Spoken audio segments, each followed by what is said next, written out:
the dramatic discovery of a very disorientated Carl, we agreed that our investigations of Alton Towers should end for this occasion.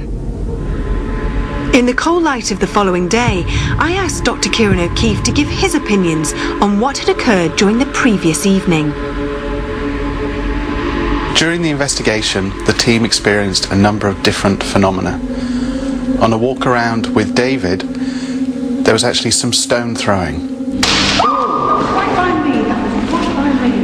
The difficulty is that this occurred in the Octagon area of the Hex ride. Now, with a number of people that were involved in the walk around, it was difficult to tell whether the stone was actually thrown or somebody could have knocked it just walking around with their camera, sound, or even one of the presenters. So, for that particular phenomena, I have to be sceptical. What was of significance in that walk around, however, was David Wells' accurate pinpointing of the entrance to the towers. At the moment, if you look at the building, it appears as though an entrance is on another side. However, it's all covered up. David was able to get behind that cover and actually describe in accurate detail how somebody would enter into the towers. So I'm quite impressed with that particular piece of information. The most significant piece of phenomena that happened was on a vigil conducted by Carl and Stuart. At one point, Stuart returned to the crew room in almost a blind panic, unsure as to where Carl was and visibly concerned for his safety. Yvette, David and myself and Stuart returned to the towers and looked for Carl, and we found him slumped in one of the rooms against the wall with the camera on the floor. Yvette! Carl! Is it... Hey, Carl?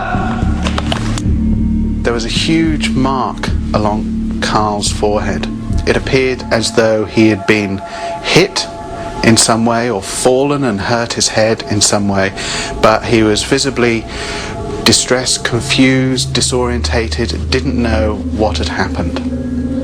Even further questioning later on that evening, we weren't able to get more facts from him as to what had happened. The only clues to what had happened was actually on the tape. You hear Carl actually saying that he thought he might have seen something in a doorway, and the camera turned towards the doorway. And even later on, questioning Carl face to face, he said he does seem to remember seeing a shadow or something in the doorway. Now, whether this is associated with his actual injury is difficult to say. Hello?